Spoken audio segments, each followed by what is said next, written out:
میرے ساتھ اس وقت صحافی پریش خان موجود ہیں جو سی ڈی اے کا ڈاگ شیلٹر ہے، ادھر سے یہ کتے چوری کر رہی تھیں یا پھر الزام عائد کیا گیا ان پر، اس حوالے سے اور دیگر ایشوز پر بات کرنے کے لیے ہمارے ساتھ پریش خان موجود ہیں. مجھے یہ بتائیں کہ 19 دسمبر کے روز 2025 کیا ہوا؟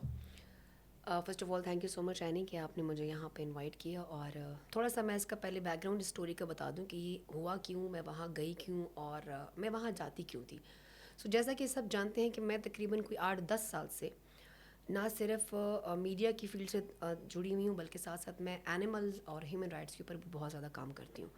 سو ایسا ہوا کہ سی ڈی اے کا جو شیلٹر بنا تھا یہ تقریباً 3.5 سال پہلے کی بات ہے بنا تھا، اور یہ چیئرمین عثمان صاحب نے بنایا تھا. اور یہ بنایا تھا جسٹ اس لیے کہ اینیمل کی جو آبادی ہے اسپیشلی اسٹرے ڈاگس کی، ان کو کنٹرول کیا جا سکے، ان کی ویکسینیشن کی جا سکے، وہ جو زخمی ہیں ان کو ریسکیو کیا جا سکے، ان کو ٹھیک کر کے ان کی اسپیڈ اور نیوٹر کر کے ویکسینیٹ کر کے ان کے ایریاز میں ہی ریلیز کر دیا جائے. یہ جو سی ڈی اے کا شیلٹر ہے، دس از ناٹ شیلٹر، یہ ہے سینٹر. اس میں یہاں علاج ہوگا، ٹریٹمنٹ ہوگا، سرجری ہوگی، ویکسینیٹ ہوں گی، دین اس کو ریلیز کیا جائے گا، جس پر یہ حکومت سے کروڑوں کا بجٹ ان کو مل رہا ہے. ٹھیک ہے، تو یہ سین ایسا تھا کہ میں تقریباً 3.25 سال سے اس شیلٹر کے اندر جا رہی ہوں، آ رہی ہوں، اور اس کو سپورٹ بھی کر رہی ہوں.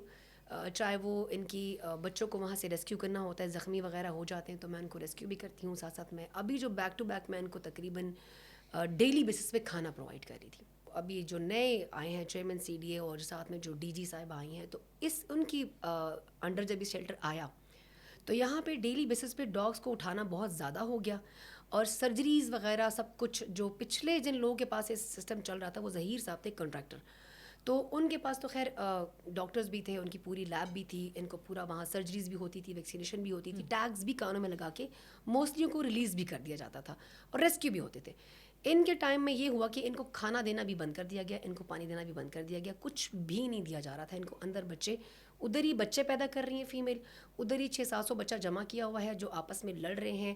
بڑے کتے چھوٹے کتوں کو کھا رہے تھے کیونکہ بھوک اتنی زیادہ بڑھ گئی تھی وہ کہ آپس میں ایک دوسرے کو ہی نوچ رہے تھے. میں نے اپنی آنکھوں سے دیکھا جب وہ ایک 4-5 کتوں نے ایک چھوٹے پپی کو پکڑا میرے سامنے، اس کی ٹانگیں اس کا سر نوچ کے کھا لیا. تو اس ٹائم لٹرلی میں نے ان سے بڑی سختی سے بات کی. اور یہ کتنی پرانی بات ہے؟ یہ ابھی ریسنٹلی، کہ میں بھی یہ سٹوری کور کر چکی ہوں پچھلے سال گرمیوں میں. جی، تو بتایا گیا تھا کہ آپ اجازت کے بغیر شیلٹر میں یا سینٹر میں آپ داخل نہیں ہو سکتے. بالکل ایسا ہے. سو کیا آپ اجازت کے ساتھ جاتی تھی سی ڈی اے کے؟ بالکل، میں ان کے سپروائزر کے ساتھ اجازت لے کے ان سے پوچھ کے میں وہاں جاتی تھی. باقاعدہ ان سے میں ٹاگس مانگتی تھی کہ یہ مائیں جو آپ نے رکھی ہوئی ہیں ان کا تو آپ لوگ خیال نہیں کر رہے ہیں، مجھے دے دے. تو 19 دسمبر کو کیا مختلف ہوا؟ 19 دسمبر کو آئی ڈونٹ نو، بٹ یہ ہوا کہ میں بیک ٹو بیک کوئی 3-4 ہفتوں سے ان کے سر پہ بیٹھ گئی، اور میں ڈیلی ان سے کہتی تھی کہ مجھے اندر خود جانا ہے، کیونکہ مجھے ان پر شک تھا. جو ان کا جو لوور سٹاف ہے جنہوں نے وہاں ڈاگس کے اوپر رکھا اور ہوا اس ہے. سے پہلے آپ جایا کرتی تھی؟ میں جایا کرتی تھی، میں کتے بھی نکالتی تھی، میں کھانا بھی دے دیا کرتی تھی، کیونکہ بیک ٹو بیک جب بھی کچھ ایسا مجھے فیل ہوتا تھا کہ کوئی ڈاگس میری فرینڈس کے لے گئے ہیں یا میرے، تو مجھے پرمیشن ہوتی تھی اندر جانے کی کہ میں کھانا اس صورت میں دوں گی. کھانا میں دیتی تھی یعنی 25 سے 30 ہزار کا، جو کہ میری اپنی جیب سے آتا تھا. میں اپنی پیرنٹس سے، اپنے بہن بھائیوں سے، اپنے فرینڈ سے کچھ نہ کچھ جمع کر کے میں کہتی تھی یار وہ بچے کھا رہے ہیں ایک دوسرے، کیونکہ میں گئی تھی میری انگلی پوری وہ کھا گئے تھے، وہ اتنے بھوکے تھے کہ وہ مجھے بھی نوچ رہے تھے کہ یار آپ کچھ کھانے کو دے دو. تو میں ان کو بھی ریکویسٹ کرتی کہ سر میں اندر آؤں گی، میں اپنے ہاتھوں سے کھانے کی، اندر پپیز بھی ہیں، مائیں بھی ہیں، بچے بھی ہیں. تو بڑے کتے کھانا کھا جاتے ہیں، وہ 600 ڈاگس تھا، چھوٹے نہیں کھا سکتے، وہ زخمی ہیں، وہ بھوکے، تو میں ان کو سیپریٹ کر کے اپنے ہاتھوں سے دوں گی. وہ مجھے کہتے ہیں آپ کھانا دے کے آپ چلی جائیں، ہم آپ کو ویڈیو شیئر کر دیں گے. میں نے کہا نہیں سر. پھر میں 1-2 دفعہ اس طرح کر بھی لیا. ویڈیوز میں جو سوکھی روٹیاں جب میری جاتی تھی، مطلب میں 500-600 روٹیاں بھی لے کے جاتی تھی، پنجے بھی، چکن کا گوشت بھی، بریڈ بھی، دودھ بھی، بسکٹس بھی. تو مجھے دودھ کی، بریڈ کی اور بسکٹس کی ویڈیوز نہیں ملتی تھی، نہ مجھے گوشت کی ویڈیوز ملتی تھی.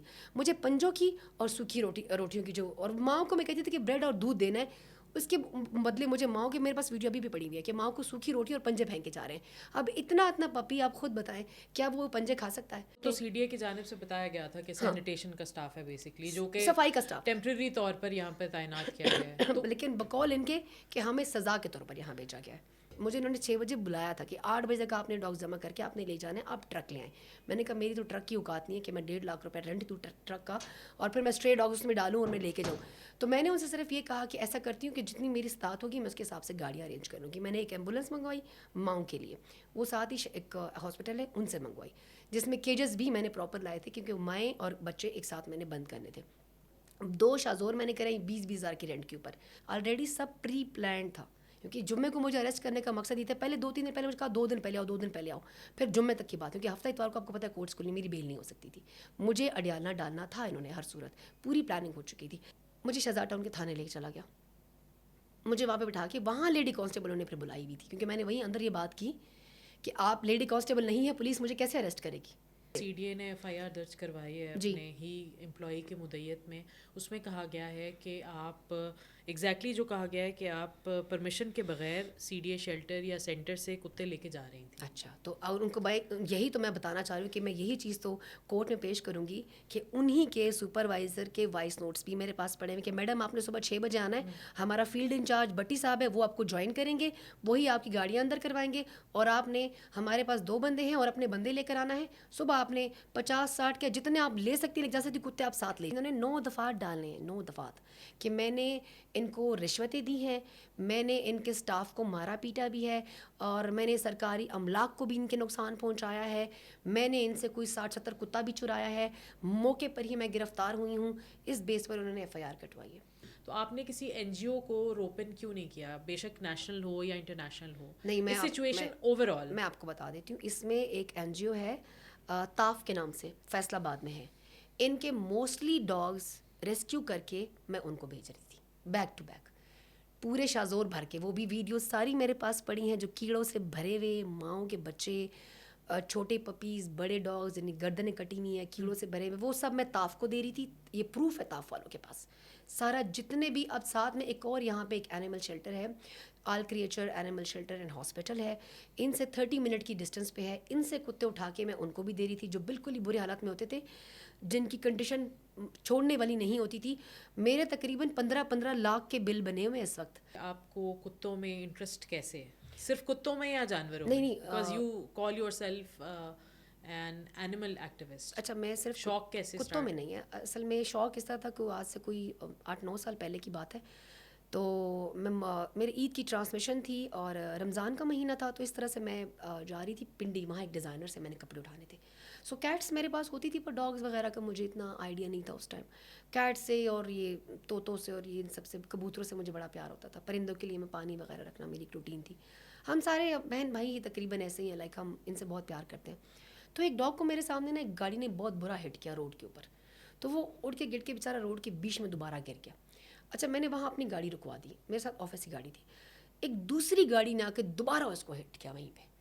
سو میں ادھر روڈ پہ کھڑی ہوئی کہ یار خدا کا واسطہ, کیونکہ وہ اس کا نا سارا وہ منہ کا جبڑا ٹوٹ گیا بیچارے کا, اور اس کی سارے شولڈر یہ سب ٹوٹ گیا, اور وہ اپنے آپ کو اٹھا بھی نہیں پا رہا تھا. اور ہم انسان جو اپنے آپ کو انسان کہتے ہیں, بار گاڑی ان پہ چڑھا رہے تھے, مطلب ہمیں اتنی جلدی ہے کہ یار وہ ایک زندہ جان ہے, وہ تڑپ رہا ہے, اس کا جبڑا لٹک چکا ہے, منہ اس کا سارا ٹوٹ چکا ہے, خون میں لت پتا ہے وہ بچہ. تو اس وقت میں نے گاڑیوں کو روکا کہ پلیز مجھے اس بچے کو سائڈ پہ کرنے دو. ایک بھی انسان ایسا نہیں تھا جو مجھے اتنا اسپیس دے دے کہ میں اس بچے کو سائڈ پہ کروں. اور وہ ایڈلٹ ڈاگ تھا, مجھے خود بھی ڈر لگ رہا تھا. تو کچھ لوگوں نے آگے میرے ساتھ اس کو روڈ پہ سائڈ پہ کیا. آپ یقین نہیں کریں گی, یعنی کوئی ایک بندہ نہیں تھا انسان جس سے میں کہتی ہوں کہ وہ گاڑی میں اپنا ڈاگ میرے ساتھ ریسکیو کر کے اسپتال لے جاتا. میرے اپنی آفس سے گاڑی والوں نے بولا کہ نہیں میڈم بہت خون ہے, بدبو آئی گاڑی سے, ہم یہ رسک نہیں لے سکتے. وہ بھی چلا گیا. ایک رکشے والے کو میں نے نا ڈبل پیمنٹ کی کہ آپ میرے ساتھ چلے جائیں. اس پورے ٹائم میں وہ کتا رکشے میں میری گود میں کھڑا رہا. نہیں, ایڈلٹ ڈاگ تھا, بہت اونچا ڈاگ تھا, مجھے کاٹ بھی سکتا تھا, زخمی بھی تھا, بٹ اس نے اپنا سر میری گود میں رکھا ہوا تھا, اور اس کو پتہ تھا کہ یار یہ لڑکی مجھے شاید بچانا چاہتی ہے. اس واقعے کو وہ زندہ رہا 7 دن, اس کا پورا پلستر ٹانگوں پہ ہوتا رہا. میں نے اس کی منہ کی سرجری کرائی اس ٹائم, تقریباً کوئی 7-8-9 سال پہلے کی بات ہے. تو وہ بیچارہ مجھے ویلکم کرتا تھا اپنی ٹیل سے اور آنکھوں سے جب میں اس کے پیچھے جاتی تھی ہاسپٹل. سو اس دن میں نے ڈیسائیڈ کیا اے اللہ تیری اس مخلوق کا پوچھنے والا کوئی نہیں ہے.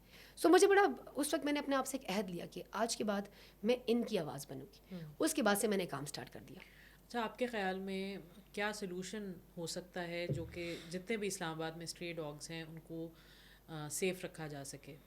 دیکھیے, یہ سلوشن عثمان نے بڑا اچھا بنایا تھا. یہ شیلٹر اس نے اس کے لیے بنایا تھا کہ ان سب کو پکڑیں. دیکھیے, ان کو مارنا, ان کو زہر دینا, یا ان کو بھوکا رکھنا, یا ان کو گولی مار دینا, اٹس ناٹ اے سلوشن.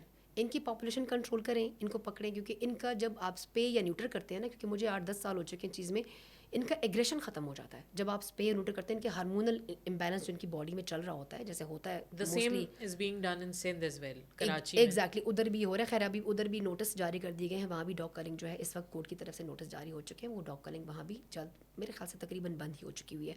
سو سین یہ ہے کہ پاپولیشن کنٹرول کرنا ہے. اور آپ نے مجھ سے کویشچن کیا تھا کہ آپ صرف ڈاگس کے لیے کرتی, نہیں.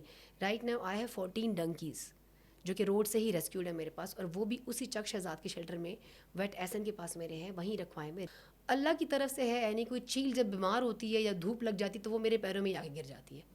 چیلے جو ہوتی ہیں, کوے جو ہوتے ہیں, میں ان کو بھی ریسکیو کر کے اسپتال لے کے جاتی ہوں, میں ٹریٹمنٹ کرتی ہوں. میں نے جب اسٹوری کی تھی کچھ عرصہ قبل تو اس میں یہ بتایا گیا تھا, سی ڈی اے کا یہ موقف تھا کہ ان کو نیوٹر کیا جاتا ہے, ان کو ویکسینیٹ کیا جاتا ہے, ان کی دیکھ بھال جو بھی کچھ دنوں میں کی جاتی ہے, پھر اس کے بعد دوبارہ سے دے ریلیز دیں. اچھا یعنی آپ ایک کام کریں نا, آپ میرا موقف آپ نے سن لیا, اب آپ ان کے پاس جائیں, آپ ان کے شیلٹر کا وزٹ کریں, آپ دیکھیے گا کہ ایک کینل, ایک بھی پنجرے کی کنڈی ہو نا, تو آپ آ کے مجھ سے بات کیجیے گا. تھا تو وہاں پر اکوپمنٹس بھی میں نے دیکھی بہت, لیکن وہ بیسک اکوپمنٹس ہیں.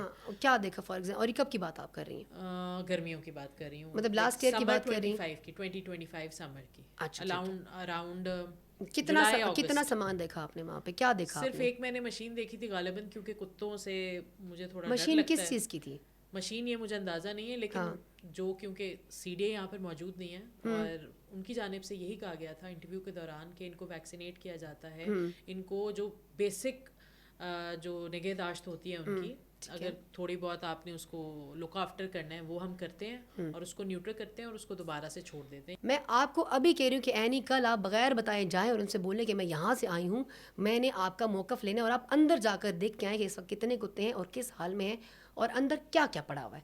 میں پیسے حرام تو نہیں کماتی کہ میں لا کے ان کو کھلاؤں اور آپ کا اسٹاف مجھے صرف وہ پنجوں کی اور سوکھی روٹی کی ویڈیوز بنا دے, ایسے تو نہیں چلے گا. تو یہ چیز ان کو بری لگتی تھی, دیٹس وائی انہوں نے میرے لیے بہت اچھا پلان کیا کہ ایف آئی آر کٹے گی, جیل کاٹے گی, جیل کی ہوا کھائے گی, تو دوبارہ شیلٹر کا منہ نہیں دکھے گی اور خاموش بھی ہو جائے گی. سو خاموش میں نہیں ہو سکتی. بہت شکریہ. Thank you G.